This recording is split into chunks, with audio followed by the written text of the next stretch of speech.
I was not supposed to be in the throne room that morning. I was supposed to be in the nursery, where I had been every morning for the last 7 months, reading to a small boy who had not spoken a word aloud to anyone in over a year. The steward had found me on the stairs, with a book under my arm and a slice of bread in my hand, and he had said the king required a message delivered to the high seat, and there was no one else, and would I please? He said please, to a maid. That should have been my first sign that something in the castle was wrong that day. The book I carried was the boy's favourite, Wolves of the Long Winter. I had read him the same chapter 11 nights in a row, because he liked the part where the white wolf finds her way home. I did not know yet that by the time the bells rang noon, every wolf in the great hall would know my name, and the Alpha King would have to choose what to do with the silence his son had just broken. I was 22 years old, and a healer's apprentice 3 seasons into Omega service at the Iron Hall. I had been brought from the eastern villages to read to the king's child, because the steward's wife had heard me sing to her own sick daughter, and had decided, in the way of women who run great houses, that I would do. I had not been brought to the high seat. I had not been brought to the throne. I had certainly not been brought to be looked at by the king. But there I was, in the doorway of the great hall, the message folded small in my palm, and there he was. Halvar Iron King, seated where he had been seated every morning for the 11 years since his crowning, listening to 2 advisors argue about grain. He did not look up when I entered. He did not need to. I had felt him notice me the way you feel the air change before a storm. And behind me, padding silent on small bare feet, because his nurse had turned her back for 40 seconds, which was all the time he had ever needed, was the king's 4-year-old son. I did not know he was there until he reached up and took the hem of my apron in his fist. "Aaron," I said, very quietly, looking down. He did not answer. He never answered with words. He looked up at me with his father's grey eyes, and he tugged once, the way he tugged when he wanted me to follow him somewhere, a window, a book, a thing he had found in the garden. The hall had gone very still. I realised only then that every face at every table had turned towards me, towards us. The advisors had stopped speaking. The captain of the guard had stopped pretending not to listen. The court ladies along the east wall had gone quiet in the particular way court ladies go quiet when they have just received a piece of information that will be on the tongue of every house in the territory by sundown. And at the high seat, Halvar Iron King had finally looked up. He saw his son. He saw his son's hand in my apron. I watched the king's face do something I had never seen it do. A flicker, half a heartbeat long, before the iron came back down. "My lord," I said, and I meant to step forward, and I meant to bow, and I meant to hand him the steward's message and back away. I did not do any of those things. Because the child at my hip, the child who had not spoken a word in the 7 months I had known him, the child whose nurses had wept in the kitchens about his silence, the child whose father had been told he might never speak at all, opened his small mouth and said one word, clear and unhurried, in the kind of voice a small boy uses when he has finally decided to say a thing he has been saving up. "Mama?" He said it to the floor. He said it to my apron. He said it, I realised a beat later, about me. No one in the hall breathed. I do not remember setting the book down. I do not remember kneeling. I remember the king standing, not quickly, not slowly, but in the way of a man who has just been struck and has chosen not to flinch. And I remember his eyes finding mine over the head of his son. And I remember that for the length of perhaps 3 seconds, the Alpha King of the Iron Territories was a man who did not know what to do. Then his court remembered itself. There was a shuffle, a murmur. Lady Saskia at the east wall, the late Luna's sister, the boy's aunt, who had been seated very close to the throne, rose from her chair with a smile that was not a smile. The king held up one hand without looking at her. The hand stopped her where she stood. He did not stop looking at me. "The child is mistaken," I said. It was the first thing I could think of to say, and I said it too quickly, and I said it loud enough that the court could hear, because I understood, even kneeling on the stone floor with a small, warm boy in my arms, that this was the kind of moment that could end my service if it was not corrected at once. The king did not answer. He came down the 3 steps from the high seat. He walked the length of the hall. He stopped in front of me at a distance that, in another room, would have been called too close. And in this one, with this many witnesses, was as close as a king could come without speaking the unspeakable. He looked down at his son. "Aaron," he said. His voice was not a king's voice. It was a father's. "Come here." The boy considered this. The boy who had not spoken in court before, and who had chosen that moment and that word, considered it the way he considered everything, without hurry. Then he reached up for his father, and Halvar Iron King lifted his son off my shoulder and held him close, and closed his eyes for the count of 1 long breath. When he opened them again, he was looking at me again. "Bring her the message," he said to the steward, who had not been the one carrying the message. "And then bring her to my library." He turned and walked out of the great hall with his son in his arms, and he did not speak to anyone else on the way. The library was on the 3rd floor of the South Tower, and I had been in it exactly twice, both times to fetch the book the boy wanted that night. The first time, the king had not been there. The second time, he had been there, and he had not looked up from the map he was reading, and I had taken the book and gone. That night, when the steward led me through the door, the king was alone, and there was no map. There was only a chair pulled close to the hearth, and the king in it, and his son asleep across his lap, small and slack the way only sleeping children are, with one hand fisted in the wool of his father's collar. The boy had not let go of his father since the great hall. I stopped just inside the door. The steward closed it behind me and left. "Sit," the king said. He nodded at the chair opposite his, 3 full paces away. The hearth fire between us threw light up the side of his face, the side I had only ever seen at council, the iron side, and left the other side in shadow. From where I sat, I could only see the half of him that ruled. "I do not know why he said it," I said.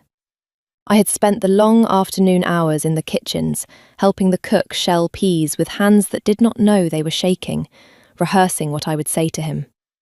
None of it had survived the walk up the stairs. "He said it because he meant it," the king said. "My lord, he is 4. "He is 4, the king agreed. He did not look at me, he looked at his son. "And he has not said a word in 15 months. Not to me, not to his nurse, not to his aunt, not to the priest who came to bless him at the equinox. He said his first word in over a year today, in front of 50 witnesses, about you. I would like to understand why." I did not know how to answer that. I had not asked for it. I had not even quite known it was happening. I had read to the boy at night because I had been told to. He had crawled into my lap the 2nd week because no one had stopped him. He had begun to fall asleep there because the cook left the nursery door open and the kitchen was warm. None of it had been a plan. "I read to him," I said. That is all I have done. I read to him. Sometimes I sing.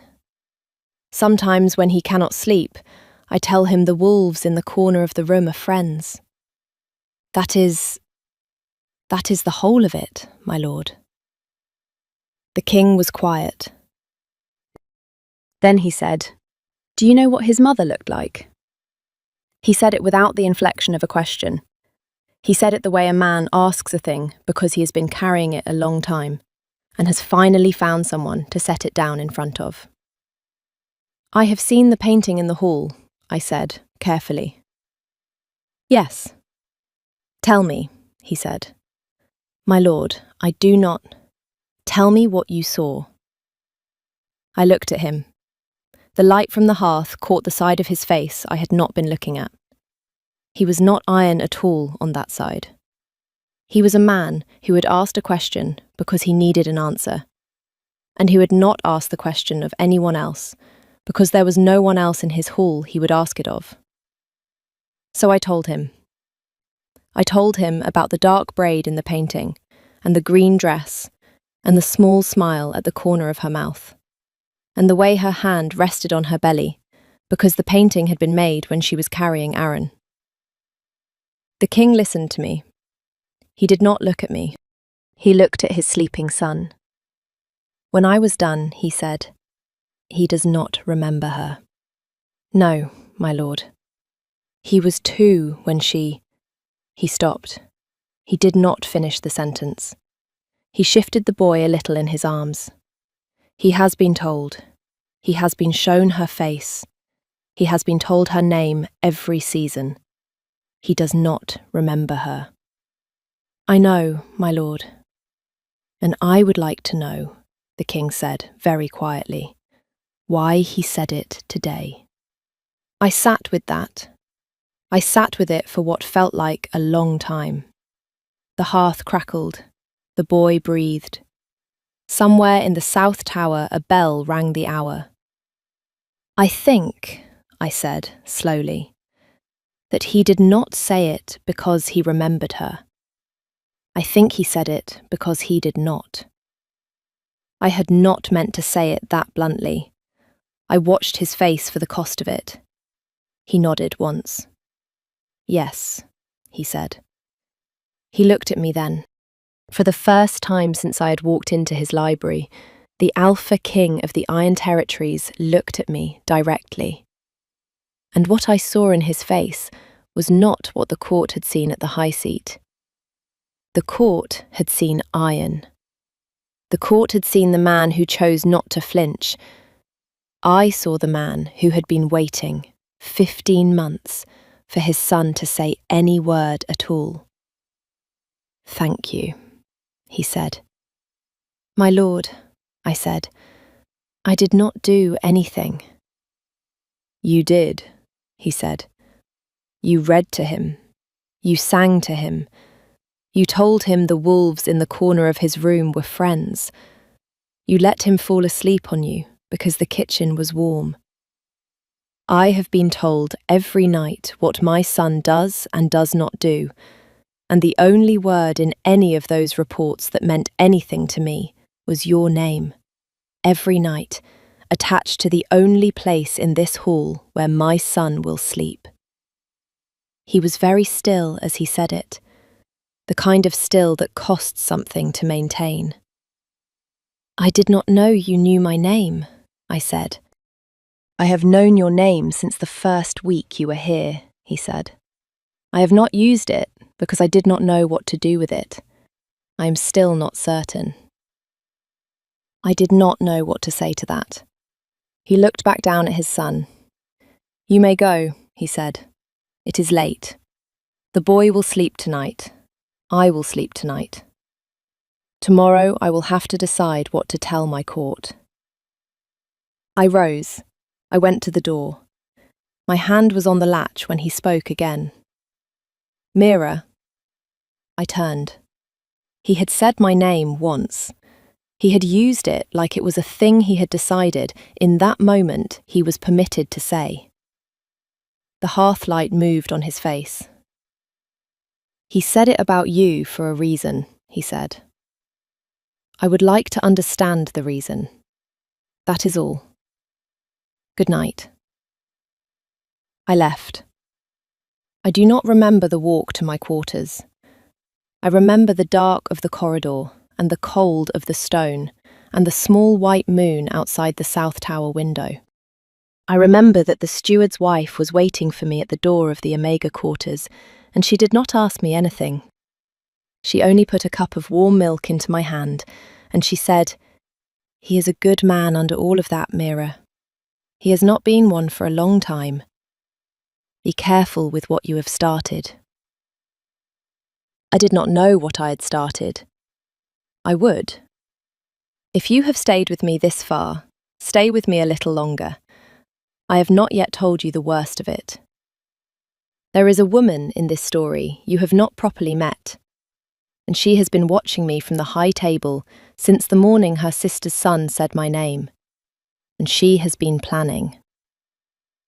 If you would like to hear how she moved against me, and what I did when she did, the small button below the candle will keep us together for the rest of it. The next morning, Lady Saskia found me on the back stairs. She was the late Luna's sister, and she had been the boy's nominal guardian since his mother's death, and she had been seated very close to the high seat the day before for a reason. She wore a dark green dress, the exact shade of the dress in the painting. I did not think this was an accident. "You read to the king's son," she said. "Yes, my lady." "You also let the king's son speak about you in front of his entire court yesterday." "My lady, I did not let him. He is 4. You will stop reading to him." She said it the way one orders a kitchen to stop using too much salt. Brisk. Done. Already moving on. I did not move. "My lady," I said, "the king has not given that order." She turned back to me on the step above mine. She was taller than I was by half a head and well aware of it. She had her sister's bones and none of her sister's softness.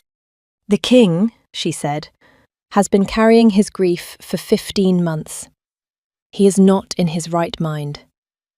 He will be told to make a sensible choice about his son's care. He will make it. And you, a healer's apprentice from a village I cannot find on a map, will be returned to whatever village that was, with my thanks and a coin for your trouble. Today, if I can manage it, within the week regardless." She did not wait for me to answer. She did not need to.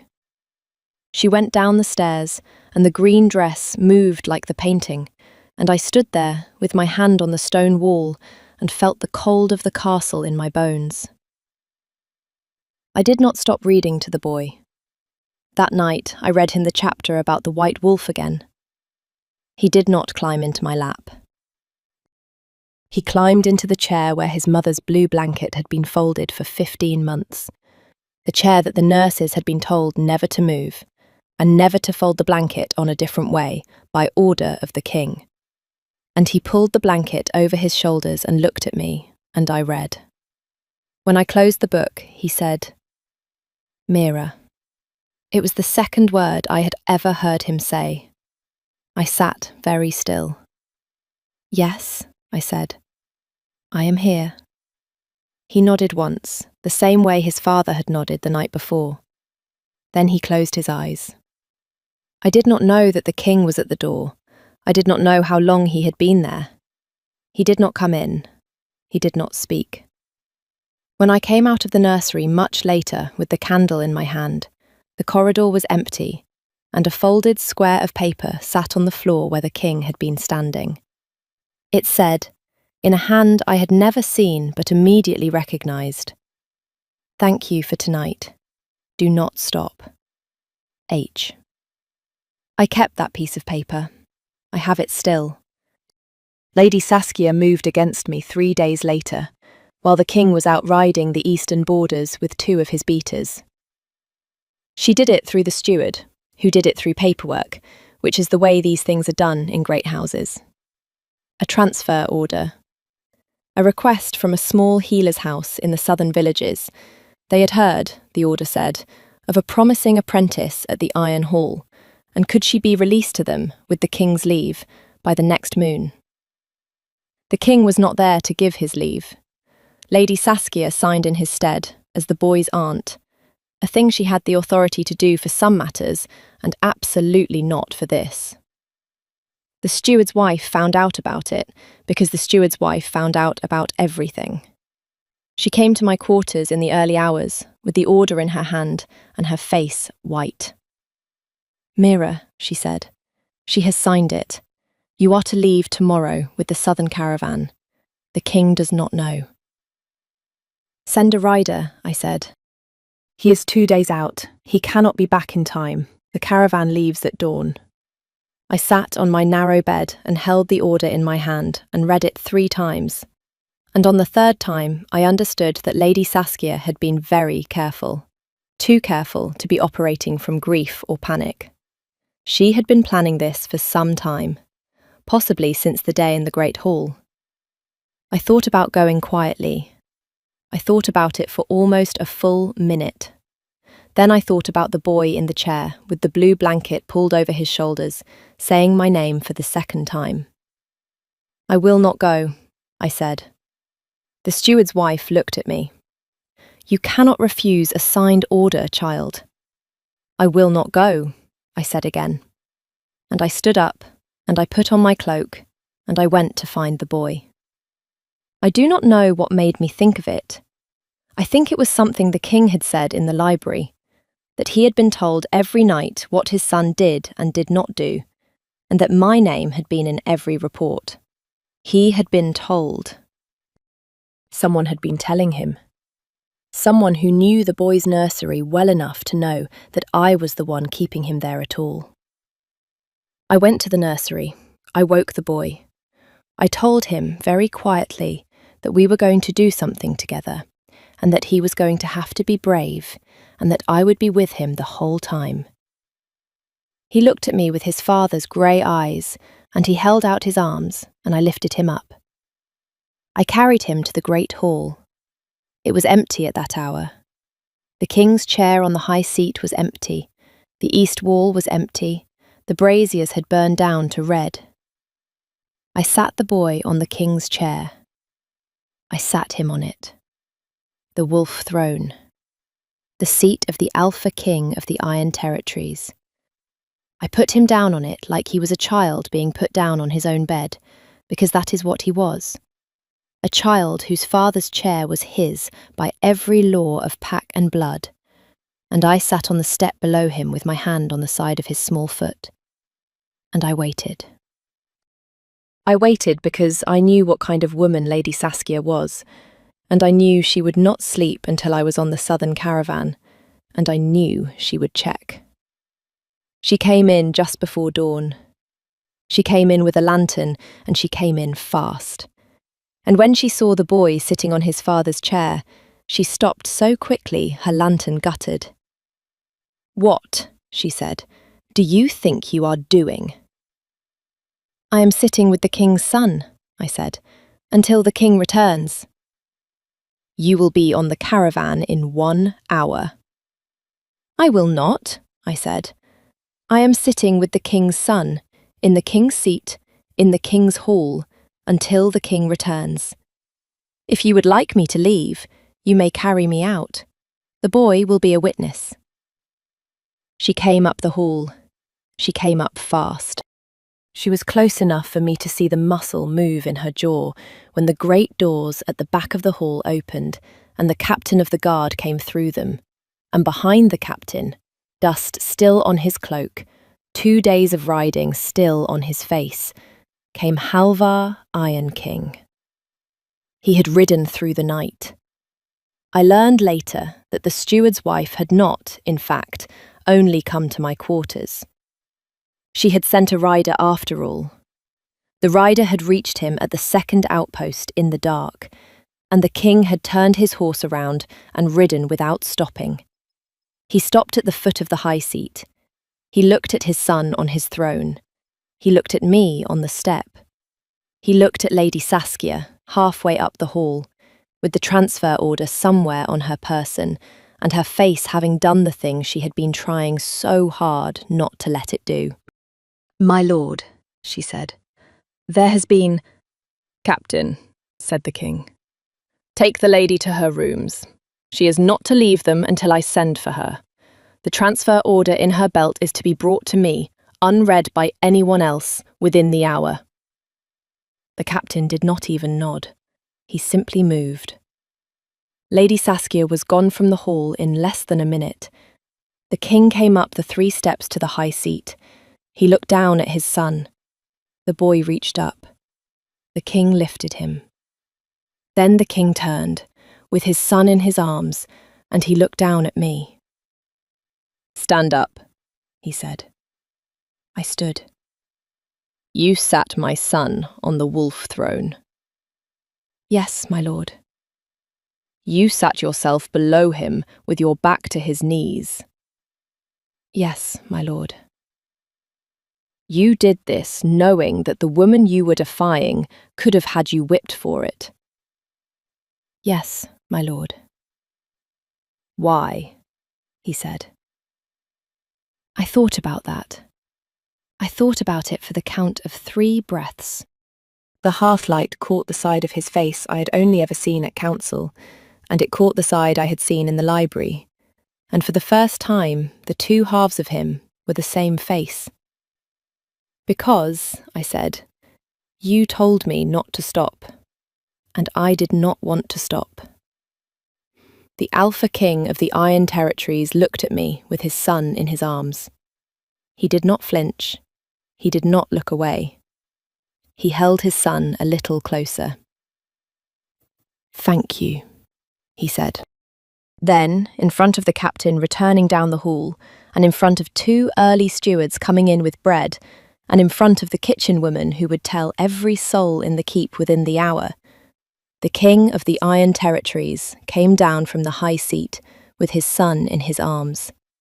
And he stopped 1 step away from me, and he said, "Aaron has not had a mother in 15 months. I have not had a Luna in 15 months.